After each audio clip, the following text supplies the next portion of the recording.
उत्तर प्रदेश के वज़ीर आला योगी आदित्यनाथ ने आज वज़ीर आज़म नरेंद्र मोदी से मुलाकात की। मुलाकात वज़ीर आज़म के रिहायशी गाह पर हुई। मुलाकात के दौरान योगी आदित्यनाथ ने वज़ीर आज़म को रियासत की ताज़ा सूरत हाल से वाकिफ कराया।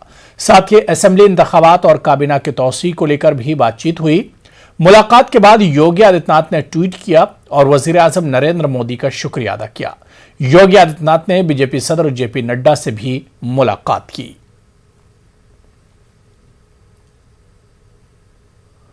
उत्तर प्रदेश में कोरोना के 619 नए केसेस सामने आए, जबकि गुज़िश्ता 24 घंटों में 1642 अफराद सेहतयाब होकर घर वापस लौटे। रियासत में अब 11,127 एक्टिव केसेस रह गए हैं। गुज़िश्ता 24 घंटों में 7 अजला में एक भी कोरोना का केस सामने नहीं आया। 45 अजला में 10 से कम केसेस सामने आए हैं। सिर्फ 23 अजला में 10 या इससे ज्यादा केसेस दर्ज किए गए हैं।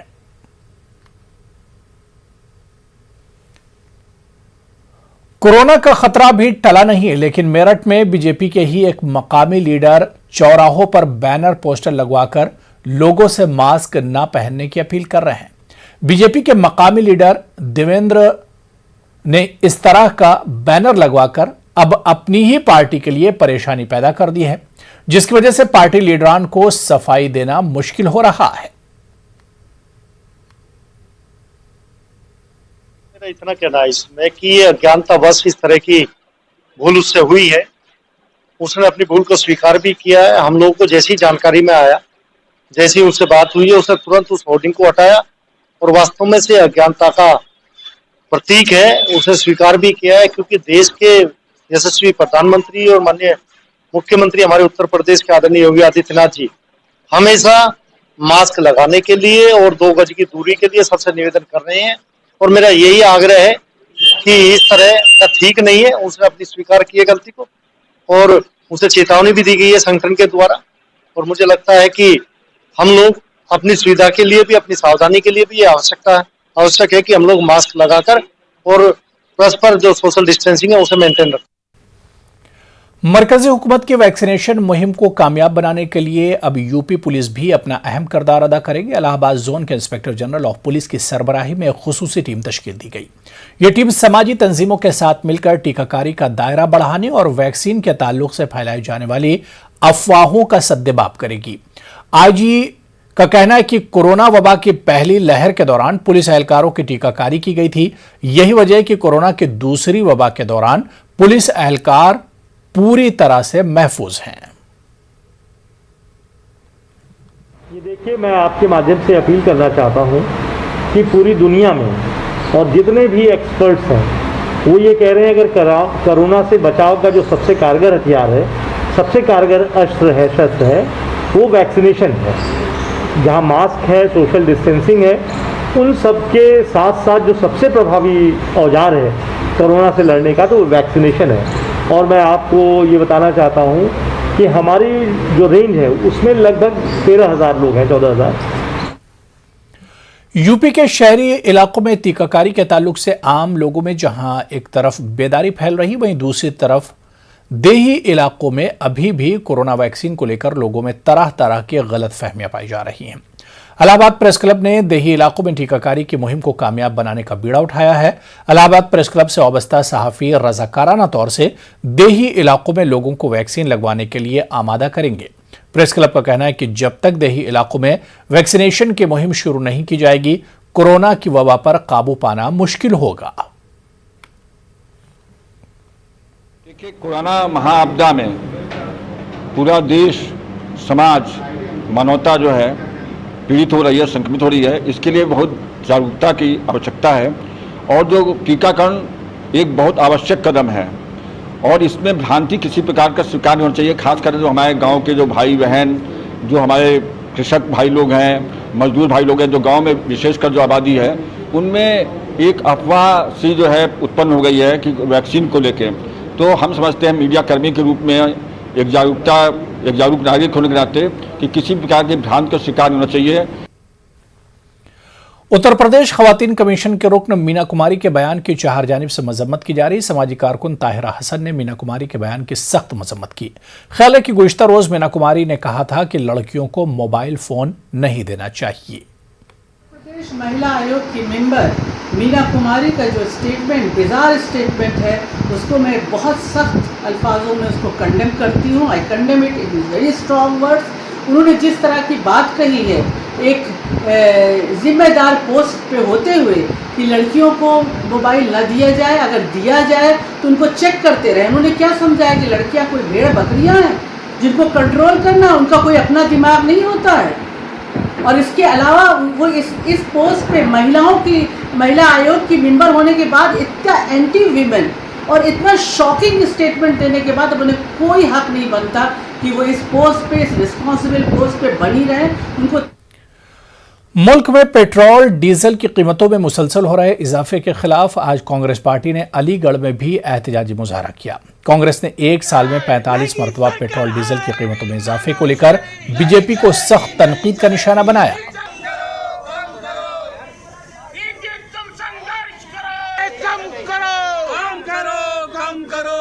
लेकिन मोदी सरकार ने एक साल में 45 बार पेट्रोल, डीजल और रसोई गैसों पर दाम बढ़ाए हैं। जहां एक तरफ जनता कोरोना महामारी से लॉकडाउन में तबाह है और मोदी सरकार एक तरफ लूट मचाई जा रही है, गरीब जनता की कमर तोड़ी जा रही है। मोदी जी, योगी जी, होश में आओ, वरना ये देश की जनता आपको उखाड़ फेंकेगी। कानपुर में कांग्रेस के कारकुनों ने पेट्रोल और डीजल की बढ़ती कीमतों के खिलाफ एहतजाज किया। कांग्रेस के लीडरों का कहना है कि आलमी मंडी में तेल की कीमत कम हुई है, लेकिन मोदी हुकूमत में लगातार पेट्रोल और डीजल की कीमतों में इजाफा हो रहा है।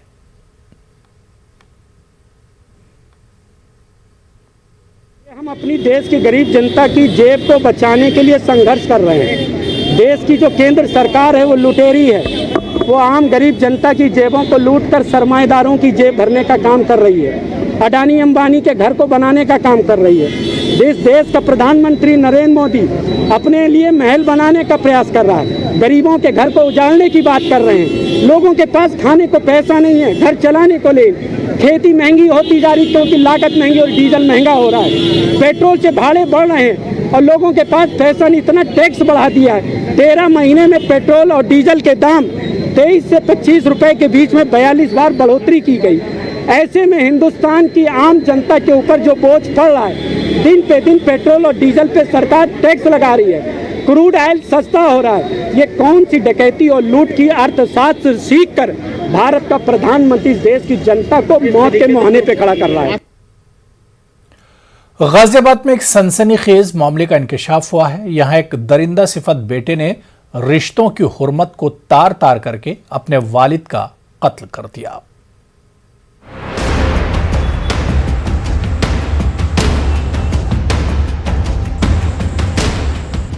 गाजियाबाद के थाना मोदी नगर इलाके के गांव खंजरपुर में 2 दिन कबल घर में सोते हुए किसान टीटू को ताबड़तोड़ गोली मारकर हलाक कर दिया गया था।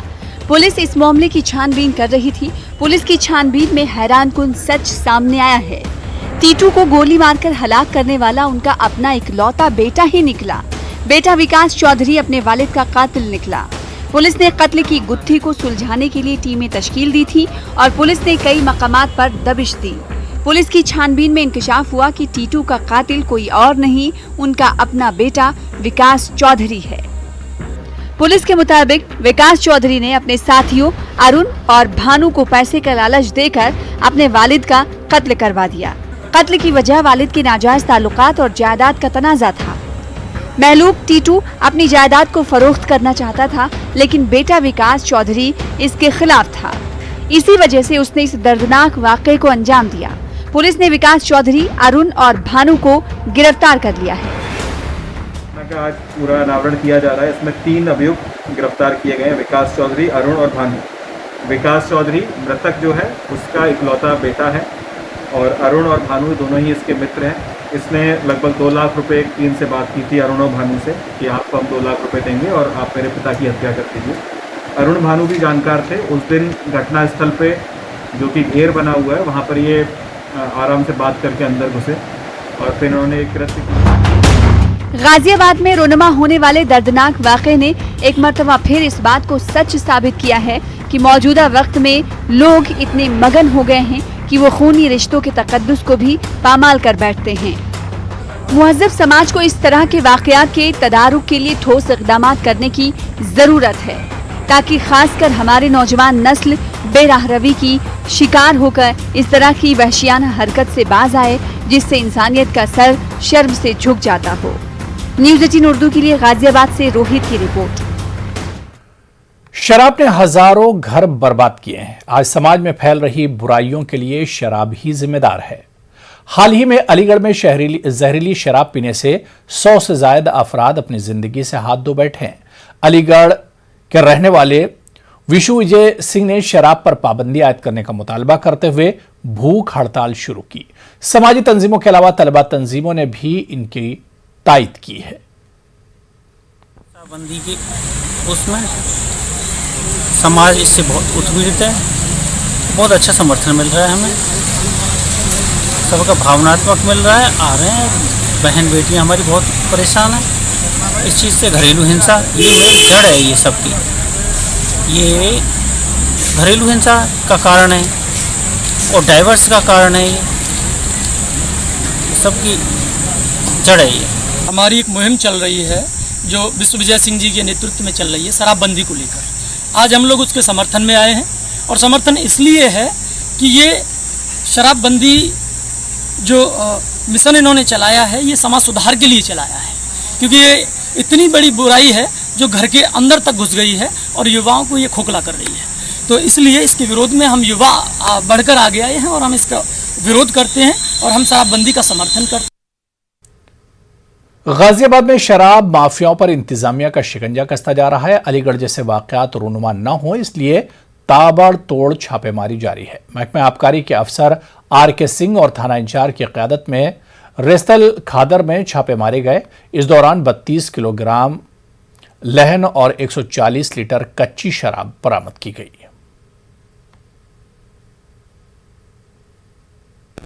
को समूल नष्ट करने के लिए शासन के आदेश पर जिलाधिकारी व वरिष्ठ पुलिस अधीक्षक गाजियाबाद के निर्देशन में आबकारी विभाग व पुलिस की संयुक्त टीम द्वारा कार्रवाई की जा रही है, जिसके अंतर्गत आज सिरोड़ा और रिस्टल के जंगलों में तथा हिंडन खादर क्षेत्र में दबिश दी गई। दबिश के दौरान 140 लीटर अवैध कच्ची शराब व लगभग 3200 केजी तैयार लहन बरामद की गई। लहन को मौके पर ही नष्ट कर दिया गया और अवैध मदिरा के विरुद्ध आगे भी इस तरह की कार्रवाई की जाएगी। अलीगढ़ मुस्लिम यूनिवर्सिटी की रेजिडेंशियल कोचिंग एकेडमी के 4 तलबा ने बिहार पब्लिक सर्विस कमीशन के मुकाबला जाती इम्तिहान में कामयाबी हासिल की है। RCA के डायरेक्टर प्रोफेसर इमरान सलीम ने इसे एकेडमी की बड़ी कामयाबी तस्वुर करते हुए बताया कि ये कामयाबी तलबा की संजीदा मेहनत और असातिज़ा की रहनुमाई का नतीजा है। मुझे इंतहाई मुसर्रत है कि इस पैंडेमिक एरा में भी हमारे रेजिडेंशियल कोचिंग एकेडमी जो अलीगढ़ मुस्लिम यूनिवर्सिटी का एक कोचिंग विंग है, उसके 4 बच्चों ने इस वक्त बिहार पब्लिक सर्विस कमीशन में कामयाबी हासिल की है। हमारे वहाँ के मोहम्मद ज़फ़र जो डायरेक्टर सोशल वेलफेयर हुए हैं और अताउल हक ब्लॉक पंचायत राज ऑफिसर हुए हैं। इसके अलावा हमारे वहाँ सदफ़ आलम और सत्येंद्र जो हैं वो रेवेन्यू ऑफिसर्स के तौर पर सेलेक्ट हुए हैं।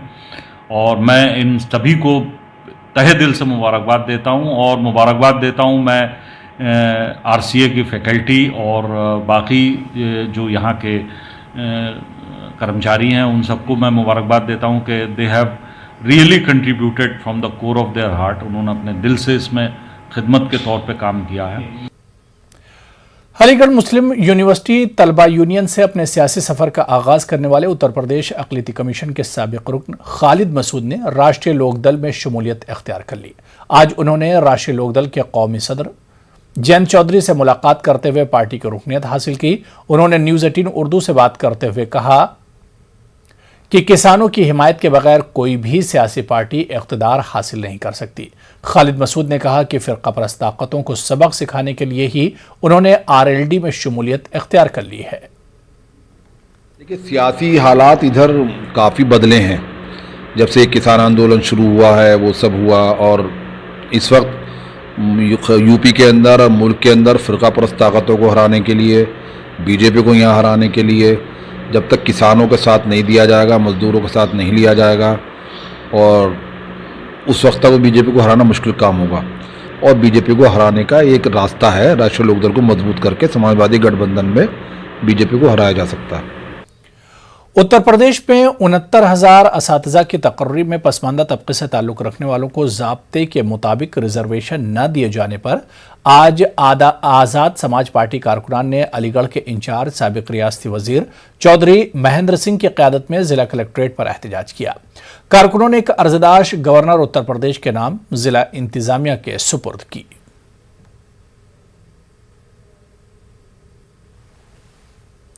पेट्रोल और डीजल की कीमतों में मुसलसल इजाफे के खिलाफ कांग्रेस ने मेरठ में भी एहतजाज किया। मेरठ में जिला और शहर कांग्रेस पार्टी यूनिट ने बढ़ती महंगाई को लेकर हुकूमत के खिलाफ एहतजाजी मुजाहरा किया और पेट्रोल पंप तक पैदल मार्च करके मरकजी और रियासती हुकूमत के खिलाफ अपनी नाराजगी जाहिर की। खास बात बिहार की सुर्खियों पर। बांका के बाद अररिया में भी बम धमाका, एक शख्स जख्मी। तलाशी के दौरान पुलिस ने 2 देसी बम किए बरामद। कोरोना की दूसरी लहर से निपटने के लिए एक्शन में वजीर आला नीतीश कुमार। मीठापुर फ्लाईओवर से मल्टी मॉडल हब का लिया जायजा। समस्तीपुर कलेक्ट्रेट में खातून ने की खुदकुशी की कोशिश, सिक्योरिटी गार्ड्स ने बचाई जान। बेटी के अगवा में पुलिस की कार्रवाई से नाराज है खातून।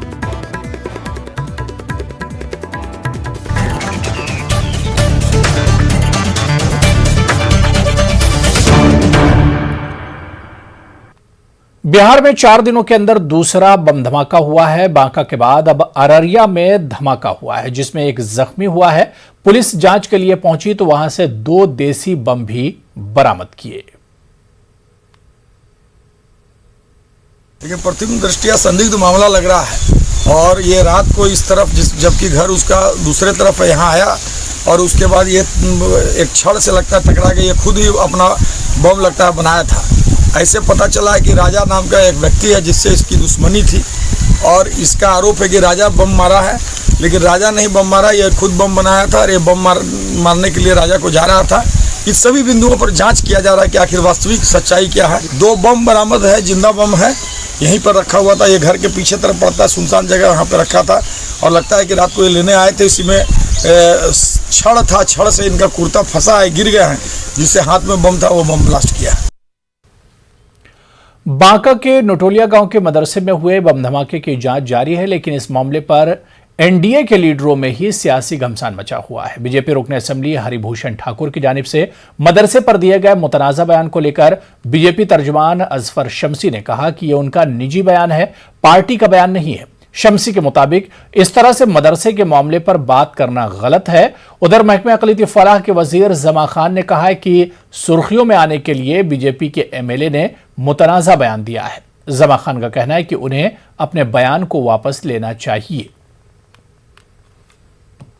बांका के अंदर जो मदरसे में बम विस्फोट हुआ है तो वो पूरी तरह से आपराधिक मामला है और एनआईए इसकी जांच कर रही है। यह सरकार न किसी को बचाती है न किसी को छोड़ती है। दूध का दूध और पानी का पानी सामने आ जाएगा, लेकिन किसी एक घटना को लेकर के हम पूरी कम्युनिटी को कटघरे में नहीं डाल सकते हैं। जो भी लोग इसमें मुलविस हैं, जो भी लोग इस तरह की घटनाएं कर रहे हैं, वो घटना सरकार के संज्ञान में है। पुलिस जांच कर रही है, एनआईए जांच कर रहा है और अपराधी बख्शे नहीं जाएंगे। उनका बयान जो दिए हैं उस बयान को, जो हमारे भाई हैं, उम्र में बड़े हैं, बड़े हमारे भाई भी मेरे अंग हैं, उस बयान को गलतफहमी को शिकार है, ये मैं कह सकता हूँ। गलतफहमी उनको है, उनको भूल है, उनके बारे में, उस संस्था के बारे में, मदरसा के बारे में जानकारी नहीं है। इस बातों को वापस लेना चाहिए। इसलिए कि मदरसा हो, वो मदरसा हो या मंदिर हो, मस्जिद हो, जो भी है, ये चीज़ जो है आस्था से जुड़ा होता है। मदरसा में पढ़ाई होती, इल्म होता है, इल्म हासिल करने बच्चे जाते हैं। वहाँ से बहुत सारे लोग हैं जो देश के लिए कुर्बान हो गए, देश की आज़ादी के लड़े भिड़े। हर जगह आज बॉर्डर पर जो है कहीं ना मदरसा बिलोंग करते हैं। हम लोग मदरसा से आए हुए हैं, पर ऐसा नहीं, लेकिन उसमें सिखाया जाता है।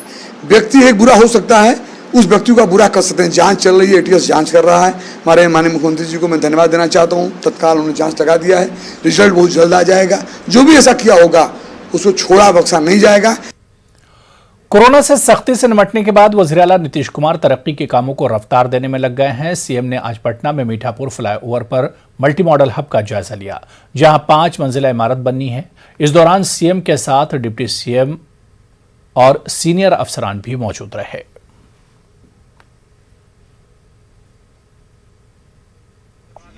ये बहुत दिन से हम लोग इसके बारे में आप देखे होंगे कि इस एरिया में कैसे जो भीड़ भाड़ रहता है और रेलवे स्टेशन है, तो इसके लिए लोग आते जाते हैं, तो उनके वाहनों के लिए और कई प्रकार की समस्याएं होती हैं। और ये पूरा का पूरा इलाका खाली था। यहाँ पर अच्छा बिल्डिंग बनाना है और ठीक ढंग से, ताकि लोग आने जाने वाले उनको भी सुविधा हो, उनके गाड़ी की पार्किंग की भी व्यवस्था हो जाए। और आप सामने देख रहे हैं कि हम लोगों ने जब से किया ही जब 7 सी तभी से बनवाया, लेकिन कोई पेट्रोल और डीजल की कीमतों में इजाफे के खिलाफ कांग्रेस ने पेट्रोल पंप के सामने एहतजाज किया। पटना में सदाकत आश्रम के पास रियासती सदर मदन मोहन की सरबराही में पार्टी कारकुनों ने एहतजाज मुजाहरा किया और इस दौरान मरकजी हुकूमत के खिलाफ जमकर नारेबाजी की।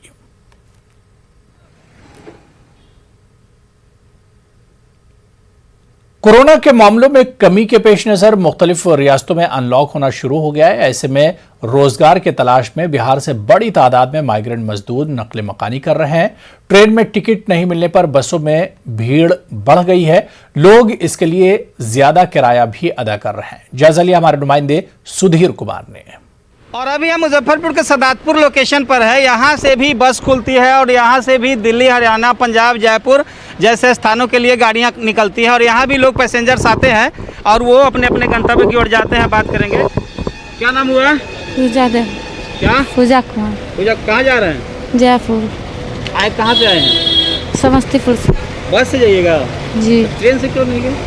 ट्रेन से नहीं। ट्रेन में टिकट नहीं? नहीं। कितना भाड़ा लगा है? 1800। ये सारे लोग देखिए, ये सारे लोग अपना अपना घर छोड़ के और चल पड़े हैं गंतव्य की ओर। क्या नाम है चाची? पटना में लॉकडाउन खत्म होने के बाद अब ऑटो ड्राइवर मनमानी पर उतर आए हैं। ऑटो में सलाहियत से ज्यादा मुसाफिरों को बैठाया जा रहा है, जबकि हिदायत दी गई है कि बड़े ऑटो में 5 और छोटे ऑटो में सिर्फ 3 मुसाफिरों को ही बिठाना है। पटना के बेली रोड पर ऑटो के आमदोरफ्त का जायजा लिया हमारे नुमाइंदे रजनीश कुमार ने।